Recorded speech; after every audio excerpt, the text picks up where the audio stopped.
Well, greetings everyone, and welcome to another episode of Healing Ties 2.0, featured on the Whole Care Network and UK Health Radio, the world's #1 talk health radio. I'm your host and presenter, Christopher McClellan. You just might know me as the Bowtie Guy. On Healing Ties 2.0, we visit with people from all over the globe who share their story, because it's through story sharing where diversity meets the road to collaborate on a common cause. And our common cause is supporting caregivers before, during, and after caregiving ends. Caregiving is just not a local issue. It's a universal issue that brings people together from diverse backgrounds. And on Healing Ties 2.0, we take the conversation a step farther and ask, beyond caregiving, how do we care? How do you care? How do we care for ourselves, our family, our friends, our community? How do we heal the physical, the social, the financial, the spiritual aspects of our life? We do that by creating healing ties. And our guest today is occupational therapist Emilia Bourland. Emilia has spent her entire career advocating for and treating the needs of her clients and caregivers. Emilia has set out to create an organization that provides vital, practical, accessible training for caregivers all over the world. Through her signature programs at higherstandardcaregivingtraining.com, Emilia's mission is to improve the safety and quality of life for all caregivers and the people they care for. Let's enjoy my conversation with Emilia. Well, greetings, Emilia, and welcome to another episode of Healing Ties. It's great to visit with you today. Thank you so much for having me. I am so excited to be here. I always enjoy talking with you, so I know we're going to have a great conversation today. We've had a couple of wonderful conversations already, and to have you on the podcast, and it's exciting because the work you're doing is just terrific, and we're going to get into that. But I have to ask you right off the bat, as I do with all my guests. So, Emilia, how are you creating healing ties? Oh, wow. That is such a big question and a great question. And I'm trying to do that by creating a network of support that links caregivers to high-quality professional training to actually give them the kind of hands-on skills that they need.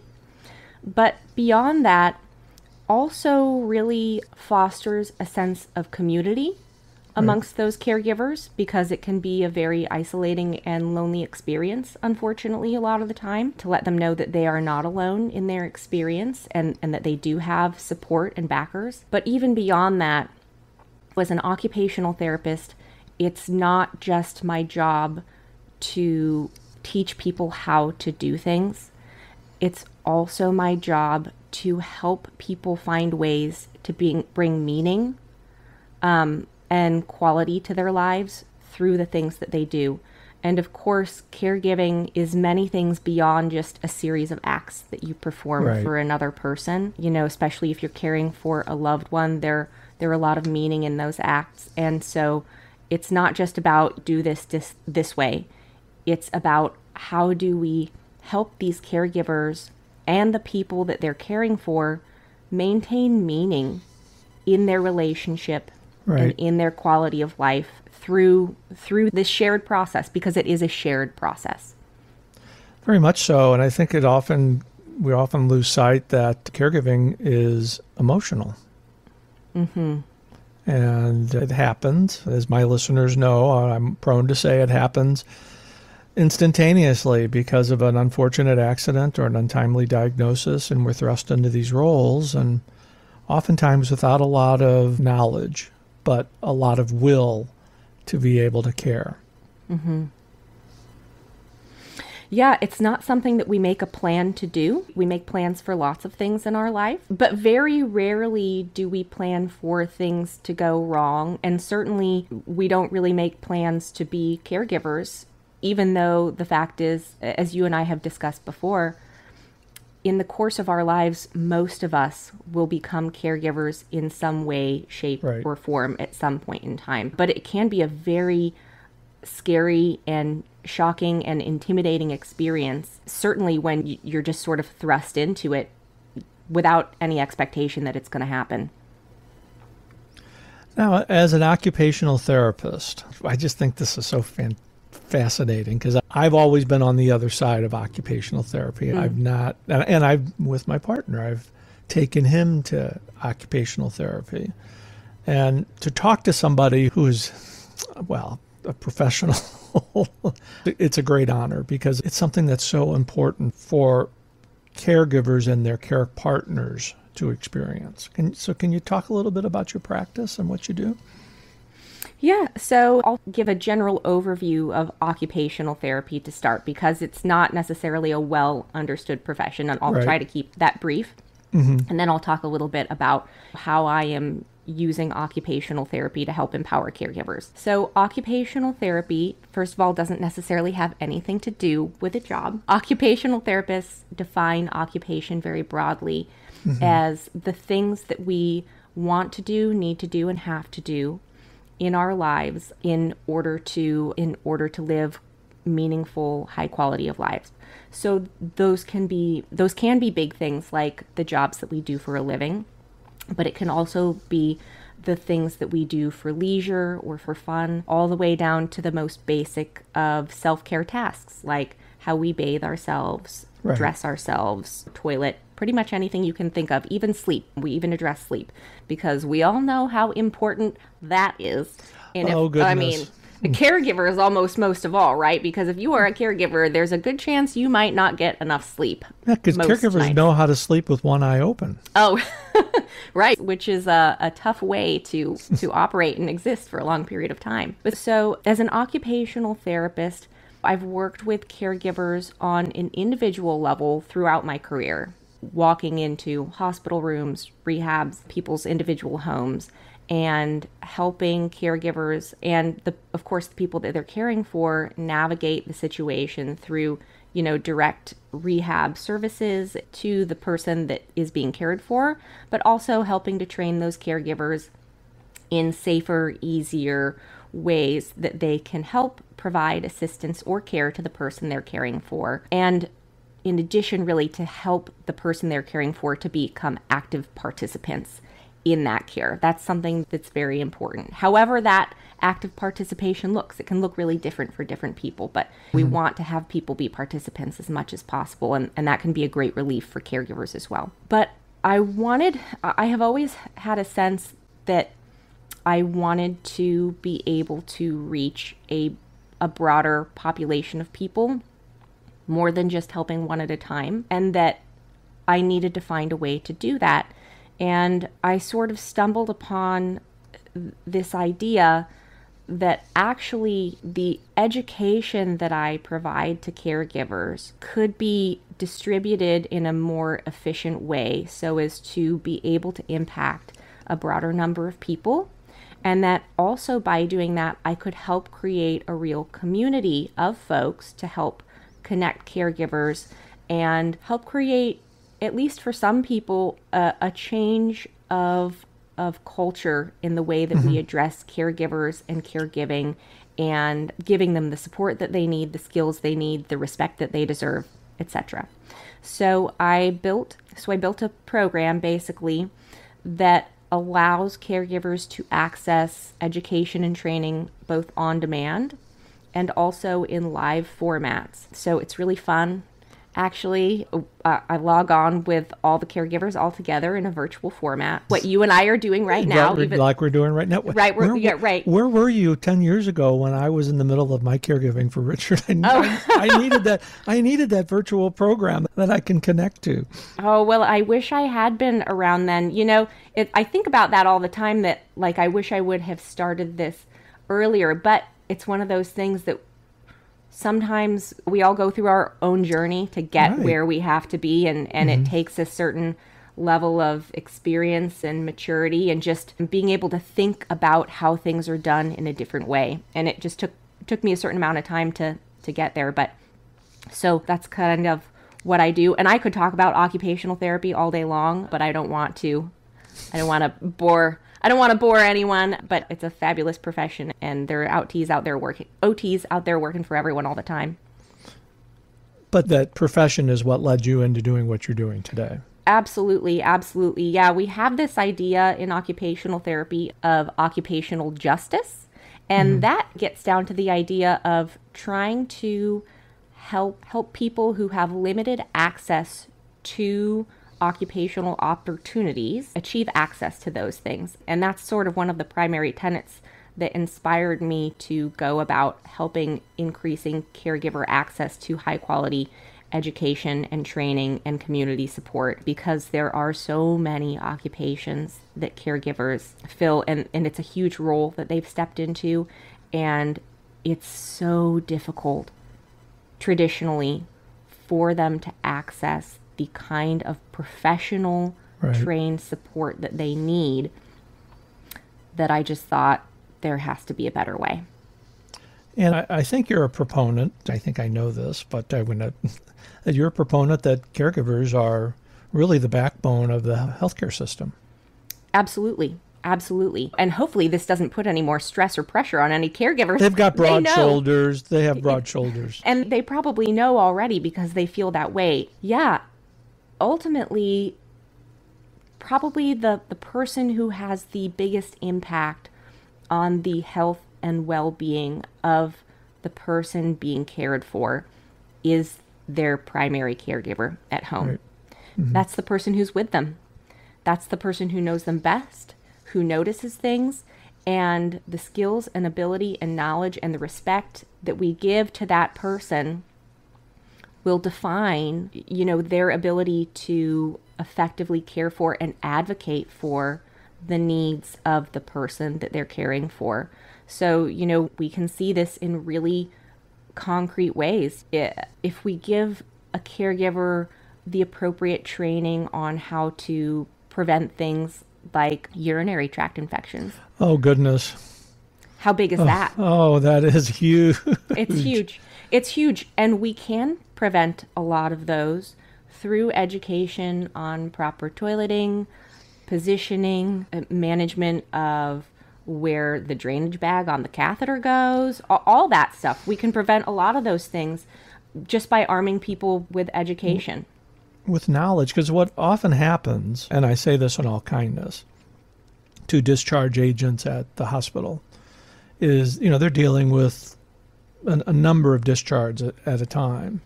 And it's almost becomes common that, this is what you do, and this is where you need to go, and then you're walking out the door with very little skills and knowledge on how to do some of these critical healthcare things that are important for your care partner. Yes, no, the listeners cannot see me, but I am nodding emphatically this whole time. No, you're absolutely right. We often forget in healthcare as providers that what our knowledge is not necessarily common knowledge. It's not normal knowledge to have. And it's so commonplace to us that we sometimes do a bad job of providing education that makes sense to people, or of even remembering that they need to be adequately educated, that they need to be empowered with that knowledge as well. But there's a lot of pressure on providers. You might have 20 discharges you've got to get through that day. And so you go through your checklist, we talked about this. But it doesn't necessarily provide adequate time for caregivers to ask the questions that they want to ask or need to ask. And that education, especially if you have the opportunity to work with a therapist before discharge. And that's a pretty big if. It's a growing if nowadays as services are stretched thinner and thinner. The training that is being provided is in a hospital room or a rehab facility. And that might not look at all like what you have to deal with at home. Right. So, and unless those things are addressed, it's really difficult for caregivers to translate that knowledge sometimes to the actual setting where they have to do that care. And the other part of that too is, and this is an unfortunate thing that happens, If someone needs 24-hour care or a certain amount of care at home, and the healthcare team finds out that there's a family caregiver who can be with that person 24 hours, it's like score. I don't have to pay any attention. I don't have to pay attention to that. Yeah, that and I don't think that's not the intention of the providers. But right. Again, when you are so overwhelmed with trying to get through a huge caseload and triage everyone and make sure that everyone gets what they need, when we find out, oh, there's a caretaker at home, they've been doing this already for a couple of months. Great, good. They've got the support they need. Go ahead and discharge. But very rarely do we remember to take the time to really speak with that caregiver, make right. sure they understand what is being asked of them, and give them the knowledge to do it well. And are they capable and willing to do this? Because you triggered an acronym that I like to use often when you're talking about caregivers. The CEO, they're the chief everything officer. They do it all, but that doesn't mean we know how to do it all properly. There's one thing to do it out of love and care and commitment. There's another thing when it comes down to proper procedures and administrating of meds and of exercises and of toileting, all these things that are foreign, that are common knowledge to somebody that's in the medical field. Sure. I mean, it seems crazy, but I think sometimes healthcare providers, we just forget, I got a master's degree in this. How can I expect to impart all the knowledge that someone needs in a 15-minute session? I can't. Or doctors went to 4 years of medical school plus residency. We all have these huge educations and backgrounds and experience, and we just have to keep in mind that the caregivers that we're passing these duties on to, duties that in a hospital, unless you are licensed to perform that duty, you don't get to lay a hand on someone to do it. And then we send, folks home with caregivers who have no training or experience and say, you got it. Well, we just have to provide, and I don't think that's necessarily, it's not a failure of a single person or a single profession. No. It's just generally a shortcoming of our system. It is a shortcoming of our system. And I think the reasons why folks like myself and thousands upon thousands of caregivers who are out there who are so excited to talk to people like you who are making a difference in training and development and bringing awareness to these issues, because they're important. It helps everybody. Mm-hmm. It helps people on the medical team. It helps the care team when we have more information. It does. And really, it's one of the reasons that I think that I decided, well, I've got to start thinking outside of the box for how we can solve these problems, because obviously the way that we're doing it now traditionally just doesn't really work adequately for people. So what can I do? How can I use my knowledge? It's one of those things where when you realize that you can do something, you then have the responsibility to do it. And I felt that very strongly in undertaking this project in this program, was that, oh, you saw a problem. Oh, you figured out how you could actually help solve it. Now you have to do it. You got to do the thing. You've got to do the thing. Oh, this is just so delightful. So tell us a little bit about your programs that you've created. Yeah, so... Tell us a lot about the programs. Okay, well, really, truly, they're pretty simple, to be honest with you. So I have a website. It's at www.higherstandardscaregivertraining.com. And what caregivers can do is they can go there, they can look through the available course selections. Most of my trainings are about very practical skills. We're talking about how do you perform different types of transfers, what is the equipment that people are commonly seeing and working with, and how do they use that safely? What are different care scenarios that people need to be aware of? So, for example, I'm working on getting an on-demand course up right now that goes all over things like how do we manage things like supplemental oxygen, during care and transfers. Yes. Like, what do you do if someone has to take a shower and they have on supplemental oxygen? And what do you do if someone has an indwelling catheter? How do you manage that bag safely? What do you do if someone has a peg or a feeding tube that goes into their abdomen, things like that. So it can get that kind of really advanced education and training, all the way down to as simple as, this is a wheelchair. These are the parts of a wheelchair. Here's how you use this correctly during a transfer. Here's how you make transfers easier by using the wheelchair correctly. So, and I'm always adding content as things come up, as I have live trainings with caregivers, as I see more issues just coming up in the world, or something will come into my mind. Oh, I got to have a training for that. I'm always constantly adding trainings and content to the website. And those can be purchased just as individual courses. They're built to be extremely affordable and on demand, so they can be purchased as individual courses. But for caregivers who are in maybe a more long-term situation, who really find that they need more ongoing support and that they really want to have access to a larger community of support, then I also have a very low-cost monthly subscription program, which automatically enrolls people in every single course so they can take what they want whenever they need it on demand. 2 a.m, you need to know what to do with that shower chair. There you go. You just go ahead and take care of it right then. And then in addition to the having access to all the on-demand content, I also do at least twice a month live virtual call-in trainings. So that's a live virtual meeting, kind of Zoom style or Google Meet style, basically. So we can all see each other, we can talk to each other. And it's an opportunity for caregivers to ask questions that they can't find answers to in the on-demand trainings, or just express things that they need to just express. kind of be together. Yeah, just to be together. And it's a great problem-solving community. Not only do they have access to me as an expert, but of course you have access to the experience of all of the other caregivers that are there as well, which could be invaluable. I am prone to say that the best information and referral usually comes from one caregiver to another, because they've been in the trenches, and a caregiver would not give another caregiver a bad referral. Exactly. Because they know how high the stakes are.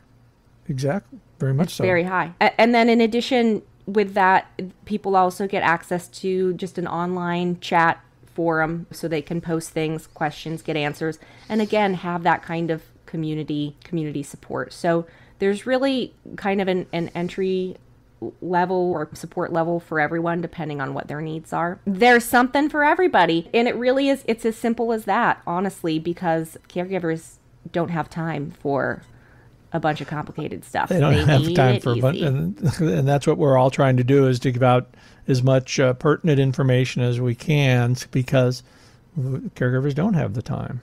But speaking of time, tell our listeners, what is the day and times of those classes, those live classes?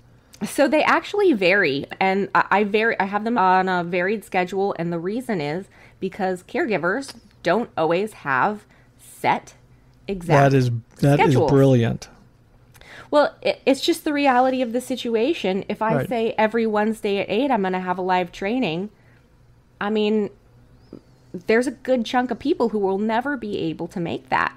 And that's not the kind of community that I want to build. I want to build the most inclusive community possible, where everyone gets access as much as possible to what they need. So I vary the days, I vary the times. Sometimes it's in the morning, sometimes it's later at night, because people just, it's not like having a 9-to-5 job being a caregiver. It's just not like that. It's kind of like a 24/7. It's like a 24/7 job, but it's also it's the most meaningful task that I've ever done in my entire life.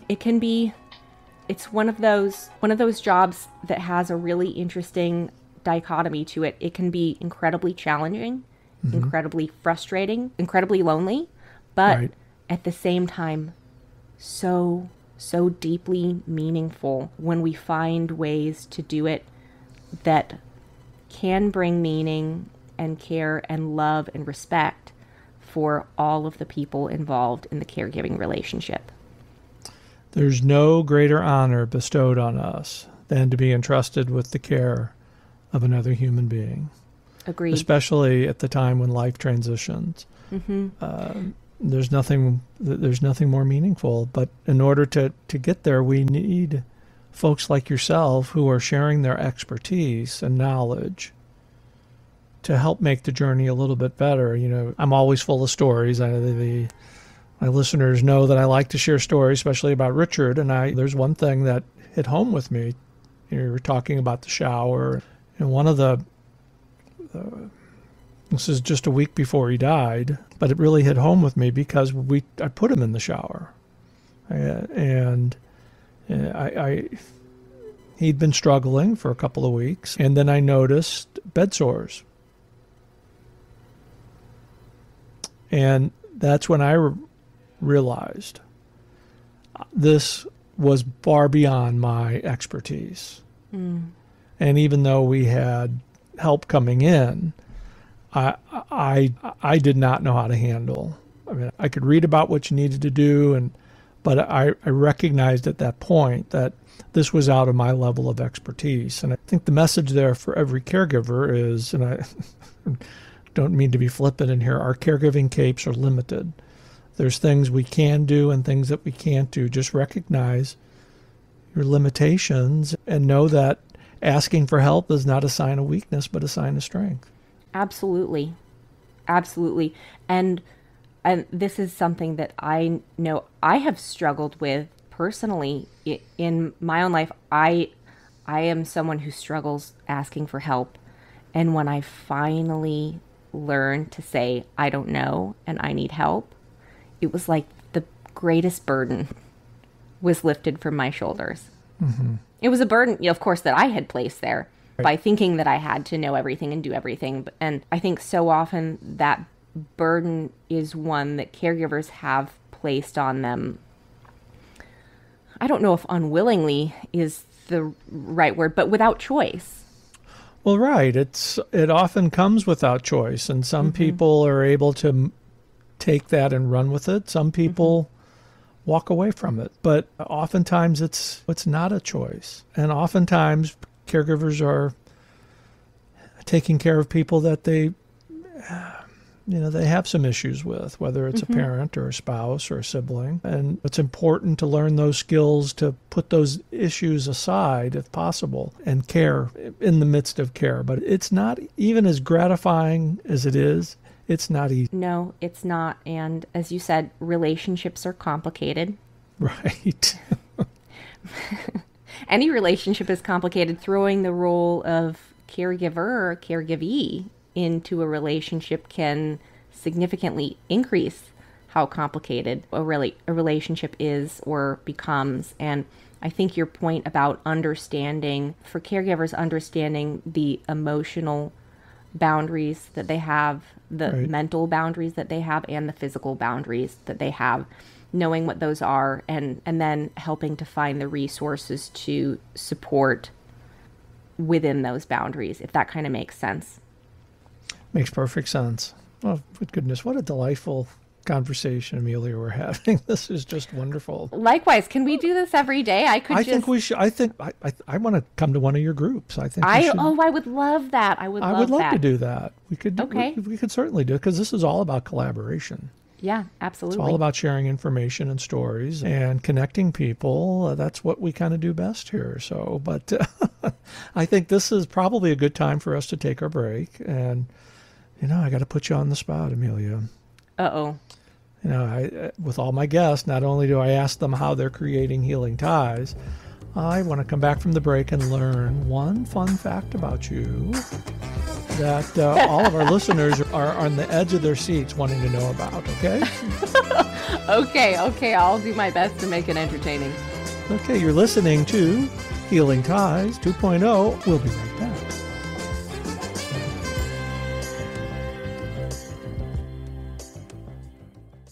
Everyone has a story, but not everyone gets the chance to share their story. So we're going to give you that chance. We want to hear about your story. We want to know how you're creating healing ties in your life and in your community.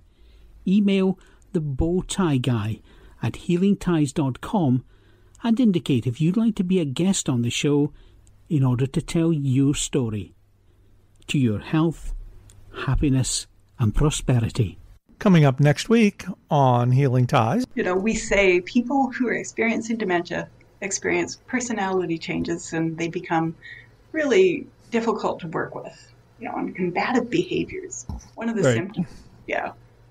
But if somebody loses their eyesight, or if somebody, breaks their hip in a fall and needs to use a wheelchair, we don't say to the person who is in the wheelchair, come on, stand up. You used to walk. I know you can do it. Come on, let's go. You can walk.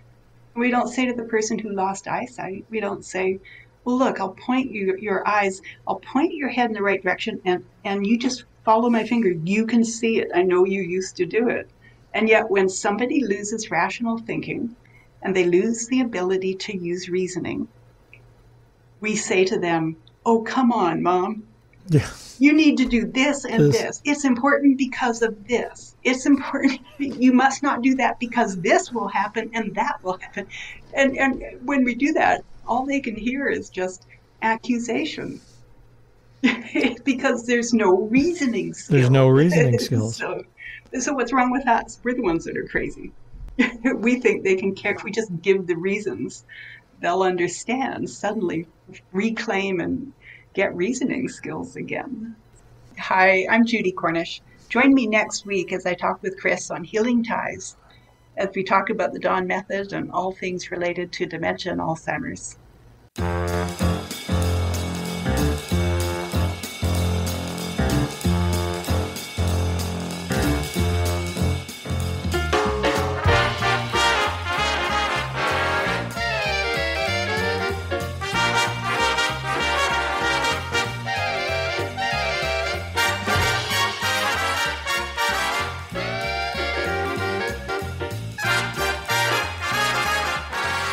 Well, welcome back, everyone. We're continuing our just delightful conversation with Emilia Bourland. And Emilia, time's up. You're on the spot. You're on the spotlight. We want to know that one fun fact about you that all our listeners are on the edge of their chair. Okay, all right. Well, this was hard because I feel like I'm a really boring person actually nowadays. No. But, okay, here's a good one. I'm a karaoke champion. Now, yes. Isn't that fantastic? I mean, I'm a karaoke champion in one karaoke bar, but... That's all you need to be. That's all you need. And my secret is not that I can sing, because I cannot. I am a terrible singer. It's all about the performance, Christopher. It's the performance. That's right. You got to move the hips and shake the shoulders, and yeah, you need audience involvement. It's got to be a team effort.